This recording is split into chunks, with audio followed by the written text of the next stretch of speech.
हिंदी साहित्य के इस सीरीज़ में हम मुंशी प्रेमचंद की एक बहुत ही प्रसिद्ध कहानी ब्रह्म का स्वांग पढ़ने जा रहे हैं। तो चलिए शुरू करते हैं। स्त्री, मैं वास्तव में अभागिन हूँ, नहीं तो क्या मुझे नित्य ऐसे ऐसे घृणित दृश्य देखने पड़ते। शोक की बात यह है कि वह मुझे केवल देखने ही नहीं पड़ते, वरन दुर्भाग्य से उन्हें मेरे जीवन का मुख्य भाग बना दिया है। मैं उस सुपात्र ब्राह्मण की कन्या हूँ जिसकी व्यवस्था बड़े बड़े गहन धार्मिक विषयों पर सर्वमान्य समझी जाती थी। मुझे याद नहीं कि मैंने कभी बिना स्नान और देवोपासना के पानी की एक बूंद भी अपने मुंह में डाली हो। मुझे एक बार कठिन ज्वर में स्नान आदि के बिना दवा पीनी पड़ी थी। उसका मुझे महीनों खेद रहा। हमारे घर में धोबी कदम नहीं रखे पाता था, चमारिन दलान में भी नहीं बैठ सकती थी। लेकिन मेरे स्वामी बहुत ही सद्गुणी हैं। उनकी यह सद्गुण देखकर मेरे पिताजी उन पर मुग्ध हो गए थे। लेकिन वे क्या जानते थे कि यहाँ लोग अघोर पंथ के अनुयायी हैं। संध्या की उपासना तो दूर है, कोई नियमित रूप से स्नान भी नहीं करता। बैठक में नित्य मुसलमान क्रिस्तान आया जाया करते हैं और स्वामी जी वहीं बैठे बैठे दूध, पानी, चाय आदि पी लेते हैं। इतना ही नहीं, वो वहीं बैठे बैठे मिठाइयाँ भी खा लेते हैं। अभी कल की ही बात है, मैंने उन्हें लोमिनेट पीते हुए देखा। साइस जो चमार है, बेरोक टोक घर में चला आता है। सुनती हूँ वे अपने मुसलमान मित्रों के घर दावत खाने भी जाते हैं। यह भ्रष्टाचार मुझे नहीं देखा जाता। मैं चित्त घृणा से व्याप्त हो जाती हूँ। जब वे मुस्कुराते हुए मेरे समीप आ जाते हैं और मेरा हाथ पकड़कर अपने समीप बैठा लेते हैं, तो मेरा जी चाहता है कि धरती फट जाए और मैं उसमें समा जाऊं। हाँ, हिंदू जाति, तूने हम स्त्रियों को पुरुषों की दासी बनाना ही क्या हमारे जीवन का परम कर्तव्य बना दिया? हमारे विचारों का, हमारे सिद्धांतों का, यहाँ तक कि हमारे धर्म का भी कुछ मूल्य नहीं रहा। अब मुझे धैर्य नहीं है। आज ही मैं इस अवस्था का अंत कर देना चाहती हूँ। मैं इस आसुरिक भ्रष्ट जाल से निकल जाऊंगी। मैंने अपने पिता की शरण में जाने का निश्चय कर लिया है। आज यहाँ सहभोज हो रहा है। मेरे पति उसमें सम्मिलित ही नहीं, वरन उसके मुख्य प्रेषकों में हैं। इन्हीं के उद्योग तथा प्रेरणा में वृद्धमयी अत्याचार हो रहा है। समस्त जातियों के लोग एक साथ बैठकर भोजन कर रहे हैं। सुनती हूँ मुसलमान भी एक ही पंक्ति में बैठे हुए हैं। आकाश क्यों नहीं गिर पड़ता? क्या भगवान धर्म की रक्षा करने के लिए अवतार न लेंगे? ब्राह्मण जाति अपने निजी बंधुओं के सिवाय अन्य ब्राह्मणों का पकाया हुआ भोजन नहीं करती, वरन महान जाति के इस अधोगति तक पहुँच गई है कि कायस्थों, बनियों, मुसलमानों के साथ बैठकर खाने में लेस मात्र भी संकोच नहीं करती, बल्कि इसे जातीय गौरव और जाति एकता हेतु समझती है।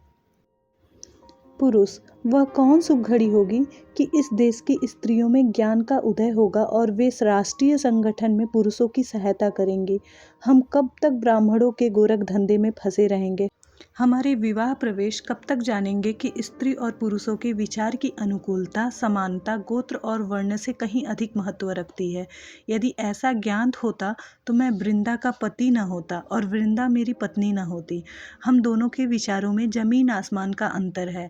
यद्यपि यह प्रत्यक्ष नहीं करती, किंतु मुझे विश्वास है कि वह मेरे विचारों से घृणा की दृष्टि से देखती है। मुझे ऐसा ज्ञान होता है कि वह मुझे स्पर्श भी नहीं करना चाहती।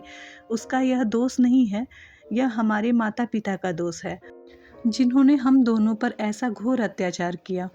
कल वृंदा खुल पड़ी। मेरे कई दोस्तों ने सहभोज का प्रस्ताव किया था। मैंने उनका सहर्ष समर्थन किया। कई दिन के वाद विवाद के पश्चात अंत के कल कुछ गिने चुने सज्जन ने सहभोज का सामान कर ही डाला। मेरे अतिरिक्त केवल 4 और सज्जन ब्राह्मण थे, शेष अन्य जाति के लोग थे। यह उदारता वृंदा के लिए असह्य हो गया। जब मैं भोजन करके लौटा तो वह ऐसी विकल थी मानो उसके मर्मस्थल पे आघात हुआ हो। मेरी ओर विषादपूर्ण नेत्रों से देखकर बोली, अब तो स्वर्ग का द्वार खुल ही गया होगा। ये कठोर शब्द मेरे हृदय पे तीर के समान लगे। ऐंठ कर बोला, स्वर्ग और नर्क की चिंता वे करते हैं जो अपाहिज होते हैं, कर्तव्यहीन हैं, निर्जीव हैं। हमारा स्वर्ग और नर्क सब इसी पृथ्वी पर है। हम इस कर्म क्षेत्र में कुछ कर जाना चाहते हैं। वृंदा, धन्य है आपके पुरुषार्थ को, आपके सामर्थ्य को। आज संसार में सुख और शांति का साम्राज्य हो गया। आपने संसार का उद्धार कर दिया। इससे बढ़कर उसका कल्याण क्या हो सकता है। मैंने झुंझलाकर कहा, अब तुम्हें इस विषय को समझने की ईश्वर ने बुद्धि ही नहीं दी तो मैं कैसे समझाऊं। इस पारस्परिक भेदभाव से हमारे राष्ट्र को जो हानि हो रही है उसे मोटी से मोटी बुद्धि का मनुष्य भी समझ सकता है। इस भेद को मिटाने से देश का कितना कल्याण होता है इसमें किसी को संदेह नहीं। हाँ, जो जान कर भी अनजान बने उसकी बात दूसरी है। वृंदा, बिना एक साथ भोजन किए परस्पर प्रेम उत्पन्न नहीं हो सकता। मैंने इस विवाद में पड़ना अनुपयुक्त समझा। किसी ऐसी नीति की शरण लेनी आवश्यक जान पड़ी जिसमें विवाद का स्थान ही न हो। वृंदा की धर्म पे बड़ी श्रद्धा है। मैंने उसी के शास्त्र से उसे पराजित करना निश्चय किया। बड़े गंभीर भाव से बोला, यदि संभव नहीं तो कठिन अवश्य है, किंतु सोचो तो यह कितना घोर और अन्याय है कि हम एक ही पिता की संतान होते हुए एक दूसरे से घृणा करें, ऊंच नीच की व्यवस्था में मग्न रहें। यह सारा जगत उसी परमपिता का विराट स्वरूप है। प्रत्येक जीव में उसी परमपिता की ज्योति आलोकित हो रही है। केवल एक भौतिक पर्दे ने हमें एक दूसरे से पृथक कर दिया है। यथार्थ में हम सब एक हैं। जिस प्रकार सूर्य का प्रकाश अलग अलग घरों के लिए भिन्न भिन्न नहीं होता, उसी प्रकार ईश्वर की महान आत्मा पृथक पृथक जीवों पर प्रविष्ट होकर विभिन्न नहीं होती। मेरी इस ज्ञान वर्षा ने वृंदा के शुष्क हृदय को तृप्त कर दिया। वह तन्मय होकर मेरी बात सुनती रही। जब तक मैं चुप हुआ, उसने मुझे भक्ति भाव से देखा और रोने लगी। स्त्री, स्वामी के ज्ञानोपदेश ने मुझे सजग कर दिया है। मैं अंधेरे कुएं में पड़ी थी। इस उपदेश ने मुझे उठाकर पर्वत के ज्योतिमय शिखर पर बिठा दिया। मैंने अपनी कुलीनता से, झूठे अभिमान से और अपने वर्ण की पवित्रता के गर्व में न जाने कितनी ही आत्माओं का निरादर कर दिया। परमपिता, तुम मुझे क्षमा करो। मैंने अपने पूज्य पादपति से जो इस अज्ञानता के कारण जो अश्रद्धा प्रकट की है, जो कठोर शब्द कहे हैं, उसे क्षमा करना। जब से मैंने यह अमृत वाणी सुनी है, मेरा हृदय अत्यंत ही कोमल हो गया है। नाना प्रकार की सत्कल्पनाएं मेरे चित्त में उठती रहती हैं। कल धोबिन कपड़े लेके आई थीं। उनके सिर में बहुत ही दर्द था। पहले मैं उसे इस दशा में देखकर कदाचित मौखिक संवेदना प्रकट करती थी अथवा महरी से उसे थोड़ा तेल दिलवा देती थी, पर कल मेरा चित्त विकल हो गया। मुझे प्रतीत हुआ मानो यह मेरी बहन है। मैंने उसे अपने पास बिठा लिया और घंटे भर उसके सिर में तेल मलती रही। उस समय मुझे जो स्वर्गीय आनंद हो रहा था वो अकथनीय है। मेरा अंतःकरण किसी प्रबल शक्ति में वशीभूत होकर उसकी ओर खींचा चला गया। मेरी ननद ने आकर मेरे इस व्यवहार पे कुछ नाक भौं चढ़ाई, पर मैंने लेस मात्र भी परवाह नहीं की। आज प्रातःकाल कड़ाके की सर्दी थी। हाथ पांव गले जाते थे। महरी काम करने आई तो खड़ी काँप रही थी। मैं लिफाफा ओढ़े अंगीठी के सामने बैठी हुई थी। 30 बार भी मुंह बाहर निकालते न बनता था। महरी की सूरत देखकर मुझे अत्यंत दुख हुआ। मुझे अपनी स्वार्थवृत्ति पर लज्जा आई। इसके और मेरे बीच में क्या भेद है? इसकी आत्मा में भी उसी प्रकार की ज्योति है। फिर यह अन्याय क्यों? क्या इसलिए कि माया ने हमें भेद दे दिया है? मुझे कुछ और सोचने का साहस न हुआ। मैं उठी और ऊनी चादर लाके महरी को उड़ा दी और उसका हाथ पकड़कर अंगीठी के पास बिठा लिया। इसके उपरांत मैंने अपना लिफाफा रख के उसके साथ बैठकर बर्तन धोने लगी। यह सरल हृदय मुझे वहाँ से बार बार हटाना चाहती थी। मेरी ननद ने आकर मुझे कौतूहल से देखा और इस प्रकार मुंह बनाकर चली गई मानो मैं क्रीड़ा कर रही हूँ। सारे घर में हलचल सी मच गई इस जरा सी बात पर। हमारी आंखों में कितने मोटे मोटे पर्दे पड़े हैं या परमात्मा का कितना अपमान कर रहे हैं। पुरुष, कदाचित मध्य पथ पर रहना नारी की प्रकृति में ही नहीं है। यह केवल सीमाओं पर ही रह सकती है। वृंदा कहाँ तो अपनी कुलीनता और कुल मर्यादा पे जान देती थी, कहाँ अब साम्य और सहृदय की मूर्ति बनी हुई है। मेरे उस सामान्य उपदेश का यह चमत्कार है। अब मैं अपनी प्रेरक शक्तियों पर भी गर्व कर सकता हूँ। मुझे उसमें कोई आपत्ति नहीं है कि वह नीच जाति की स्त्रियों के साथ बैठे, हंसे या फिर उन्हें कुछ पढ़कर सुनाए, लेकिन उनके पीछे अपने को बिल्कुल भूल जाना मैं कदापि पसंद नहीं कर सकता। 3 दिन हुए, मेरे पास एक चमार अपने जमींदार की नालिश करने आया था। निसंदेह जमींदारों ने उसके साथ ज्यादती की थी, लेकिन वकीलों का काम मुफ्त में मुकदमे दायर करना नहीं है। फिर एक चमार पीछे बड़े जमींदार से क्यों मैं बैर करूं? ऐसे तो वकालत मैं कर चुका। उसके रोने की भनक वृंदा के कान में पड़ गई। बस वह मेरे पीछे ही पड़ गई। अब उस मुकदमे को जरूर कर लो। मुझे तर्क वितर्क करना उद्यत हो गया। मैंने बहाना करके किसी प्रकार से टालना चाहा, लेकिन वह मुझसे वकालतनामे पर हस्ताक्षर करा के ही मेरा पिंड छोड़ी। इसका परिणाम यह हुआ कि पिछले 3 दिन से मेरे यहाँ मुफ्तखोर मुवक्किलों का तांता लगा हुआ है और मुझे कई बार वृंदा से कठोर शब्द में बातें करनी पड़ी। इसी से प्राचीन काल में व्यवस्थाकारों ने स्त्रियों को धार्मिक उपदेशों का पात्र नहीं समझा था।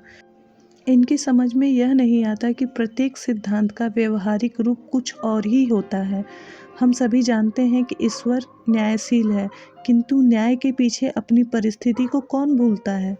आत्मा की व्यापकता को यदि व्यवहार में लाया जाए तो आज के संसार में साम्य का राज हो जाए, किंतु उसी भांति साम्य जैसे दर्शन का एक सिद्धांत ही रहा है और रहेगा, वैसे ही राजनीति में एक अल्लभ वस्तु है और रहेगी। हम इन दोनों सिद्धांतों को मुक्त कंठ से प्रशंसा करेंगे, उन पर तर्क करेंगे, उनके पक्ष को सिद्ध करने में उनकी सहायता लेंगे, किंतु उनका उपयोग करना असंभव है। मुझे नहीं मालूम था कि वृंदा इतनी मोटी सी बात भी नहीं समझेगी। वृंदा की बुद्धि दिनों दिन उल्टी होती जा रही है। आज रसोई में सबके लिए एक ही प्रकार के भोजन बने। अब तक घर वालों के लिए महीन चावल पकते थे, तरकारी भी घी में बनती थी, दूध मक्खन आदि दिया जाता था। नौकरों के लिए मोटा चावल, मटर की दाल और तेल की भाजियाँ बनती थीं। बड़े बड़े रईसों के यहाँ भी यही प्रथा चली आती है।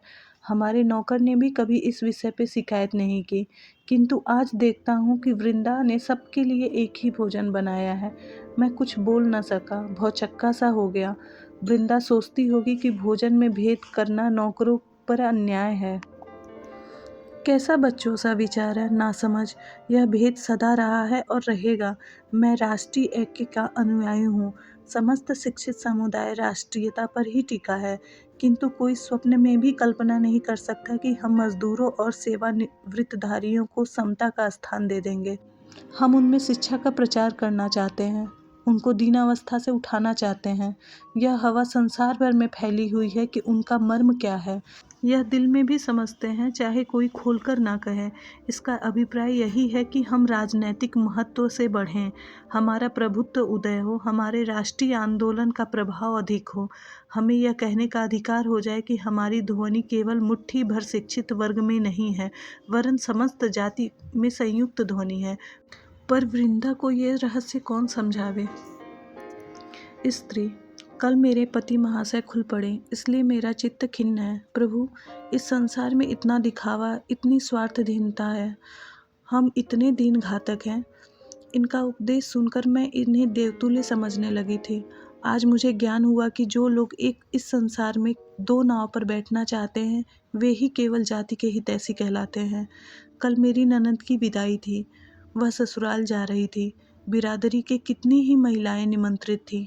वे उत्तम उत्तम आभूषणों को पहने कालीनों पर बैठी हुई थीं। मैं उनका स्वागत कर रही थी। निदान मुझे द्वार के निकट कई स्त्रियां भूमि पर बैठी हुई दिखाई दी, जहां इन महिलाओं की जूतियां और स्लीपरें रखी हुई थीं। वे बेचारी जो विदाई देखने आई थी, मुझे वहां उनका बैठना अनुचित जान पड़ा। मैं उन्हें भी लाकर कालीन पर बिठा दी। इस पर महिलाओं की मटकियां होने लगीं और वे थोड़ी ही देर में किसी न किसी बहाने एक एक करके वहाँ से चली गईं। मेरे पति महाशय को किसी ने यह समाचार कह दिया। वे बाहर से ही क्रोध से भरे हुए आए और आंखें लाल करके बोले, यह तुम्हें क्या सूझी? क्या तुम हमारे मुंह कालिख लगवाना चाहती हो? तुम्हें ईश्वर ने इतनी भी बुद्धि नहीं दी है कि किसके साथ बैठना चाहिए? भले घर की महिलाओं को नीच स्त्रियों के साथ बिठा दिया। वे अपने मन में क्या कह रही होंगी? तुमने मुझे कहीं मुंह दिखाने लायक नहीं छोड़ा। छी छी। मैंने सरल भाव से कहा, इसमें महिलाओं का तो क्या अपमान हुआ? आत्मा तो सबका एक ही है ना। आभूषणों से आत्मा तो ऊंची नहीं हो जाती। पति महाशय ने होठ दबाकर कहा, चुप रहो तुम, बेसुरा राग अलाप रही हो। बस वही मुर्गा एक ही टांग। आत्मा एक ही है, परमात्मा एक ही है। ना जानो कुछ, ना बूझो कुछ। सारे शहर में नक्कू बना दिया है। उस पर और बोलने को मरती हो। उन महिलाओं की आत्मा को कितना दुख हुआ होगा। कुछ इस पर भी ध्यान दिया? मैं विस्मित होकर उनका मुंह ताकने लगी। आज प्रातःकाल उठी तो मैंने एक विचित्र दृश्य देखा।